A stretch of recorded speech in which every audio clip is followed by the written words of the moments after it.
A home. It's something we all need. But for too many, having a safe place to make a home is out of reach. The challenges can seem insurmountable. And yet, each and every day, people are coming together to provide safe, quality, and affordable housing for those in need.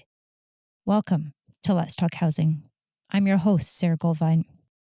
Join us as we listen to and learn from people in British Columbia who are creating strong, inclusive communities where everyone can thrive.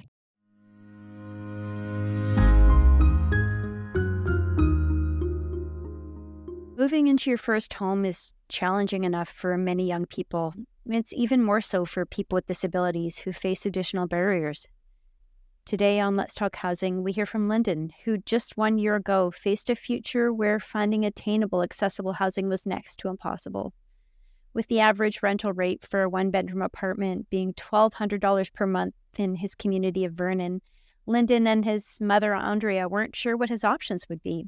That is, until the Okanagan Village Housing Society, led by Cindy Masters, opened the Village at Pleasant Valley. Before we get underway, I'd like to acknowledge that I'm recording from the territories of the Musqueam, Squamish, and Tsleil-Waututh. Our guests today are joining from the traditional and unceded territory of the Silks Okanagan people. Also, in full transparency, this episode is being recorded in October of 2023 and reflects the matters of that time. Linden, Andrea, Cindy, welcome to Let's Talk Housing. Thank you. Thanks for having us here. Thank you. I'm really looking forward to this conversation. Cindy, I'm hoping you can start just by giving us a brief overview of the Okanagan Village Housing Society and what the goal is for the organization in terms of offering housing for folks with different needs. Well, thanks so much for the question. So Okanagan Village Housing Society is a society that is designed to provide housing for a variety of groups of people. And we like to call the people that we're providing housing for the gap population of people. And it's a group of people that aren't currently being supported by other groups. So it is people that we feel that are kind of being missed in some of the housing sectors where there's a lot of housing being provided for certain demographics of people. But this group of people is sort of being missed. And so we're really happy when we were able to put together the Village at Pleasant Valley as a group of housing. So there's 3 bedrooms, 2 bedrooms, and 1 bedrooms for a diverse population of people who are either working and needing housing or on deep subsidy and still needing housing. And the goal is to create a community of residents. And we're really excited about the tenants that we have at the Village at Pleasant Valley. That's great. And certainly, I mean, we talk a lot on this podcast about different types of housing. But certainly, part of that is that everyone's needs are different in terms of what they need in a home and what they need to thrive. How does the Village specifically help folks with disabilities be able to, have a home that they can call their own? We have 2 fully accessible units in that project, which means that they are suitable for someone who is in a wheelchair or a walker. And the other 2 one-bedrooms are adaptable units. And the reality is that many people who are diverse-abled do not actually need an adaptable or wheelchair-friendly unit. Their diverse ability can't be seen to the eye. Like they don't need an accessible unit. They just need a unit that is suitable for someone on a deep subsidy. Yeah, thank you. And Andrea, can you tell us a little bit about your journey? You've been supporting Linden. Of course, family members support each other. What has it been like for you as a family member to be able to access this housing? And what's that journey been like for you? I mean, it's given Linden an opportunity to be independent, a sort of an opportunity that we never that we hoped for and dreamt for, but actually having it come into an existence was, I think I've mentioned this before, it was like winning the lottery. Linden was becoming of age, and we really wanted to ensure that he had this ability to be living independently. And over the years had worked very hard to make sure that we had the right resources in place in order for him to do so. But the biggest hurdle as he became an adult was the opportunity to find housing, that he'd be able to, affordable housing, really. And so we were looking at different options where, it's renting a room, it's sharing a place, it's family members. You look at all the options as it relates to affordability.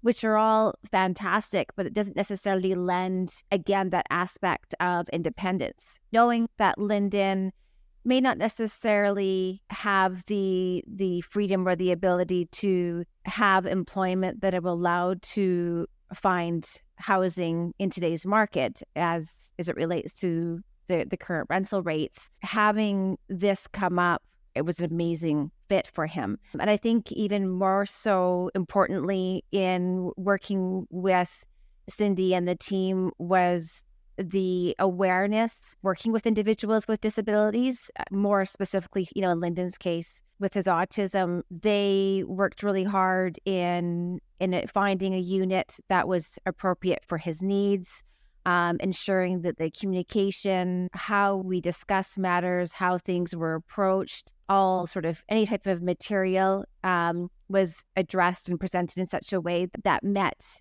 his needs and requirements as he moved into the units, that he was fully informed, he was part of the process, which I think made things simpler as we moved in. So it wasn't this abrupt change moving into a stranger's basement.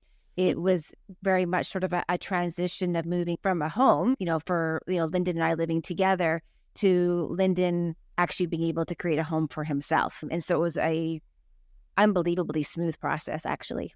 Linden, there's so many challenges for young folks moving into their own housing, even if they're not facing the additional barriers that someone with disability might be facing. Can you tell us what's it like for you now to be living in your own home? What's that transition been like? There's a lot of freedom to it, but there's also a lot of learning of my responsibilities of cleaning and budgeting for food, just general day-to-day life things like that. It's a big change sometimes for folks when they're moving into their own home, and there's a lot that comes with that. Cindy, can you talk a little bit about how your society works to support folks when they're moving into a home to be able to really set them up for success? What does that look like? Well, generally the process to get involved into even getting chosen for a unit is quite a long process. You have to do your application with BC Housing, and then you have to do your application with the society, and then you get shortlisted for a unit. And then once you're shortlisted for the unit and we've identified potentially somebody who is diverse abled. And then what we really try to do with all of our tenants, whether they're diverse abled or not, is just ensure that the unit suits their needs and that they're comfortable with the process, because it's quite a process to do the BC Housing paperwork and then do the process with us as well. It's pretty invasive. We know an awful lot about the person and their financial history. And so we try to walk them through how to have them be comfortable with the process, because it's more than when you're just renting a unit without the subsidized housing. So with subsidized housing, it's an invasive process with submitting all of your financial information. I mean, basically, it's your tax return and your bank statements and all of that information, and any payroll stubs if you're currently working. And all that information comes to us, and then we have to verify it all. So it's quite a process, and sometimes it's time consuming where we're doing that, and we also are doing working with other tenants at the same time. So it's about making sure that the tenant feels comfortable and understands the process. And we're still a very small organization, so we're very hands-on. Myself and the building manager, Sara, we really work closely with the tenant and if they wish, the tenant's families, always keeping in mind, though, that we are renting to the tenant, not to the family, and our first priority is to the tenant. And we always have to make that our number one priority, because it's personal, private information that we know about people. Yeah, it's quite a process. Andrea, you mentioned earlier that accessing this housing was a bit like winning the lottery, but it sounds like it's kind of like winning the lottery and also having to fill out an encyclopedia worth of paperwork in order to access your winnings. So what does navigating all of that look like for a family in terms of being able to access such important housing? It's a lot of work. Luckily, Cindy and Sara helped us navigate through the system. I know without their assistance that I wouldn't have known where to have started or where to have looked at the process, or even more so, wasn't even aware of that opportunity existed until luckily I saw a post on social media that Cindy had posted about space becoming available through the society. And I had reached out to her and asked her what did that mean? What type of opportunity was this? What did it look like? And that started the process. I think without that, we would still be looking at Linden. She'd still be living with me. In terms of paperwork, getting the information available, I would say it was a day in terms of, let's say, that type of information being asked for, or the material that was needed. I've had for other requests as we're navigating through the support systems in place in BC for individuals with disabilities. So getting the information together was maybe not as difficult because it's something that we've had to do anyways to navigate the numerous systems to get supports in place for Linden. I think for a family either new to it, dealing with their own personal hurdles, let's say if they, have multiple children in a family or whatever hurdles that they might be dealing with at the same time, it can easily be an overwhelming process. Mm-hmm. We have heard of a lot of people who actually give up on the process because it becomes complex and not necessarily the same sort of support system always in jumping the hurdles to get through to the housing. It's hard. I wouldn't say necessarily that the questions themselves were difficult in answering. It was the depth and breadth of information and the volume that needed to be provided in order to provide that was difficult. I couldn't imagine an individual, depending on, the hurdles that they're facing. I can see an individual doing it alone without an advocate and dealing with some personal hurdles, giving up on it quite quickly because of the volume, the type of information being provided. Mm-hmm. That in itself could easily be a blocker. Yeah, absolutely. So, Linden, you've heard about these navigating these barriers, and Cindy and your mom, Andrea, both talked about that. And you're in your new home. You've navigated those barriers with your team. How has living in this home changed your day-to-day life? Heard you've got a job now, like that type of thing can have a big impact. How's your life different now? Pretty different from like when I was living with my mom's. I have to consider these things I never really considered before, like getting toilet paper and getting paper towel and all that stuff. I never really considered it before. It's weird because I've talked to a few people about this, is where I'll be eating food and I'll be thinking in the back of my head how much it is. And I never really had that idea of perspective before until I moved out. I think I see things differently. I don't know. I get more of an idea for things. It's weird. It's way different living with my mom, living alone. The toilet paper fairy doesn't exist, right? Yes, the toilet paper fairy doesn't exist now. It doesn't. No. Yeah, I mean, this is the reality. We talk about housing, but it's never just about four walls and a roof, right? I mean, this is about a home and all the other things that come with it. Andrea, you talked about just the challenges in navigating. What do you think we could be doing, just thinking about your own story and your own experiences and those of Linden? What types of changes do you think we should be thinking about to be able to help folks, particularly people with disabilities, navigate the system towards accessing housing? Actually, there's 3 components: education, awareness, and advocacy. Even that, say, an individual with disabilities may be aware of resources and options available to them and educated on maybe how to access them. But I think that there are a lot of individuals out there that need advocacy and support in addition to that awareness and education in order for them to be able to move forward and be successful to navigate the system.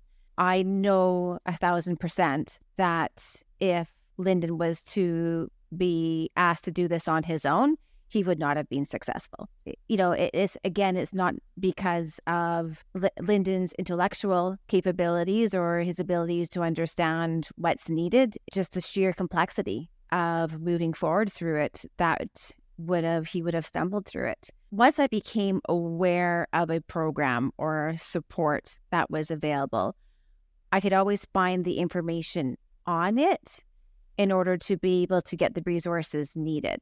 But it was the awareness piece that I needed in order to get the information. The only way that I was able to do that effectively is gain the awareness is through networking. And I never hesitated. I would reach out to anyone, any resource, any organization. If I saw another parent accessing supports or saw another individual involved with something, I would ask, how did you get here? Who did you talk to?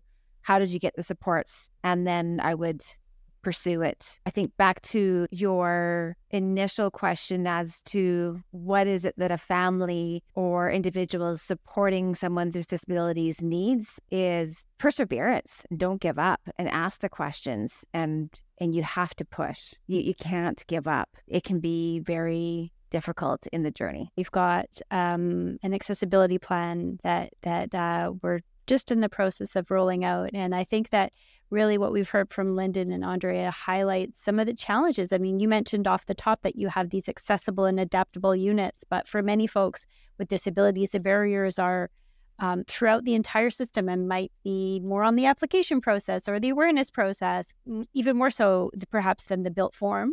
Can you just tell us a little bit about, your perspective as a housing provider? What do you think that your society or BC Housing and the province of BC should be doing to help address some of those barriers that exist for people with disabilities in terms of accessing housing? So as the housing provider, we field all the calls because we are behind a phone at a desk at one of our locations answering the phone. And it is the amount of time that it takes to be a coach, to be a mentor to people from the housing provider side. So that takes a significant amount of time, and there almost needs to be positions available for housing providers that simply walk people through the process. Because if you can walk someone through the process, it becomes a little bit more simplistic for them. Step 1, step 2, step 3. And we've attempted to try to direct people to a website to do that, similarly to how BC Housing does it. But unfortunately, many of the people we encounter, they need someone to handhold them through that process. And as a housing provider, it's finding the time and taking the time to do that. There's never enough hours in any given day to do all of that and help coach and mentor all the people that we get the calls from. Because basically, our phone rings all day with people who are looking for housing. And it's absolutely so wonderful when we can find housing for the perfect person. It's so heartbreaking, the number of people that we turn down and turn away, or, I mean, they're on our list. They're on everybody's list. That part is very, very heartbreaking. There just isn't enough housing. The bottom line is there's not enough housing. And I know that it's, there's a CHF fund running right now because there isn't land available for a society to be able to afford to wrap that into the housing application process. There needs to desperately be more housing for the people who are in this gap population. And the gap is growing bigger, and the need is growing every day. And I know that BC Housing knows that. I absolutely know that BC Housing knows that. Municipalities know that. People do know that. And I really hope collaboratively people can start working together to make enough homes that people have adequate housing. Absolutely. I mean, Cindy, you've touched on it there. Really, we know we've had more than 77,000 homes delivered and underway since 2017, which is a huge number. But we know there's still so much more that needs to be done. And, as you mentioned, BC Housing has a call underway now. That's why we have tens of thousands of more homes on the way. But we also know the need is really, really great. Andrea, I'd like to get your thoughts. Like, what would your advice be for other families that might be facing similar situations where they're really trying to access housing for themselves or their loved ones? You've mentioned education, awareness, and advocacy, but, do you have any specific advice for families as they navigate this? That's a good question. I really believe that it takes a community to support each other. If families are moving into a scenario similar to what Linden has gone through, I would say don't do it in isolation. It's okay to ask for help, and it's okay to reach out to your friends or to support groups or to others within the community, and to ask for advice or ideas how to move forward. I mean, as Cindy talked about themselves personally, as to them fielding calls on a daily basis and coaching people through the process, those individuals are getting the help because they reached out and have talked to Cindy and her team to be able to help them go through things. I firmly believe that Linden and I would not have been able to have Linden in the spot that he's in today without the help of Cindy and Kara. If I continue to do it or try to do it or solve the issue completely on my own, or with Linden and I looking at things, we wouldn't be where we're at today. And so, Linden, I'd like to end with you, right? You are where you're at today. You're in your new home. As you look ahead to the future, what are your hopes and plans for the future now that you have your own home? Right now, I'm mostly just focusing on saving up my money and figuring out what I want to do in my life, my future goals, plans, and ideas. It's mostly just going with the flow and seeing how things turn out, see how things go, what opportunities there are for me right now. It's mostly just a lot of, I wouldn't say waiting, but there's definitely a decent amount of waiting. Can I add something to that, Linden? Yeah. What I find most interesting about the process over the past 6 months is watching Linden transition from an individual that was supported 100% at home by his family to being independent with support through CLBC and a support worker to help him in the process. It's been amazing to watch him learn the process of living independently. He has 2 older siblings. And so watching them go through it, a lot of the things that they did, they took for granted because it wasn't necessarily a life skill. It's a life skill that they already had while living at home, and then transitioning to on their own was a relatively simpler process. And watching Linden go through it and the discovery phase, he's so excited when it comes to his own successes that a lot of us would take for granted. Linden, as you were saying, the toilet paper, right? And the learnings from that.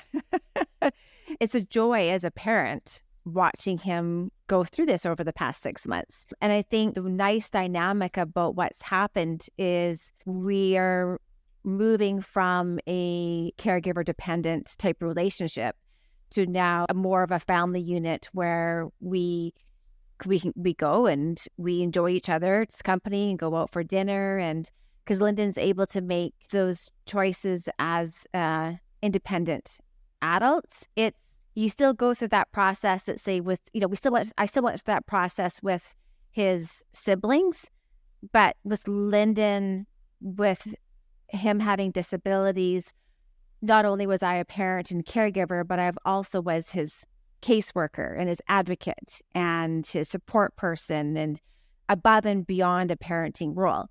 And so now that he's living independently, a lot of that has shifted to more of a parental child relationship it's more enjoyable. It's just exciting to be able to come to his place and see it make it his own. And I can harass him about him not having Oreo cookies for me, and we can go out for sushi, and it's because that he's on his own that we have that shift in our relationship. Linden, what do you think about that? Yeah, I'd say that sounds about right. So, Linden, next time your mom comes over, are you going to have Oreo cookies for her? Yes, I was supposed to get some today, actually. Okay. Fail. All right. Fail. Now I know the secret, Linden. The next time we come over, Kara and I are going to ask for Oreo cookies too. Uh-oh. It's out. It's Oreo cookies or licorice. It's one or two. Yeah. Oh, I'm going to vote for licorice then. Okay. There'll probably be some hidden away. You have to find it. Yeah, and I mean, here you are, Linden, in your own home. I'm taking orders from folks for what they expect when they show up, and also appearing on a podcast. You know, lots of folks around the province listen to this, people in the housing sector and across the country. What would you want to share with people who are listening to this podcast about what's important for young folks with disabilities in order to access their own housing? Anything you want to leave our listeners with? I'd say just trust the process. I remember at first I was pretty scared, I'm going to be honest, but then when I got into it, I was like, this is much easier than I was expecting. So just don't be afraid about moving out. It's scary, but once you actually get into it, it's not as bad as you think. I think the reason why Linden is so successful in allowing him to be independent is the fact that he's in a supportive housing area. So I know, Cindy, that Kara and you are keeping an eye on things. And even though that it's not in a big brother-ish way, it's just more, it's keeping an eye on the safety of the area and that everything's kept clean and that individuals that are staying here are vetted. And that, so from a safety perspective, from a, I know that the fridge will always be working. I know that the stove will always be working. So I know from a housing perspective, Linden's safe. I know that from a support aspect, through supports with CLBC, that Linden has a support worker in place all the time so that they can take him grocery shopping. They can help him address any day-to-day hurdles that he might encounter in terms of a life skills perspective, that there's the supports there. And so, it's not that Cindy, it's not that the society just provided an apartment for a place for Linden to live. They provided a sort of a smaller community, a smaller safe community where I know that Linden can live and be taken care of as part of a bigger support network that he's involved in. So I think there's an important piece to add to it, that it's not just providing, it's providing housing, and it's not just providing housing. It's the services too, right? Yeah. Yeah, for sure. For sure. Subsidized housing is a very necessary thing that the community needs. We need more housing. I mean, that's really the bottom line, is there needs to be more housing. We all know that. And I think that we are all advocates here on this podcast to try to make more housing happen. Yeah, it is quite annoying seeing how pricey houses have gotten in the housing market. Yeah, rentals are very, very high right now. Yeah, the need is intense right across the province. It's insurmountable for many folks, particularly if they have weather barriers, right? That's why providing this housing is so crucial. That's really great. Thank you. Let's talk again soon. To learn more about BC Housing, including how to apply for subsidized housing in British Columbia, visit bchousing.org. You can also find us on Facebook, Instagram, LinkedIn, and X. If you enjoyed this episode, give us a rating. This will help others find Let's Talk Housing and join the conversation. You can subscribe to Let's Talk Housing on Apple, Spotify, or wherever you listen to your podcasts.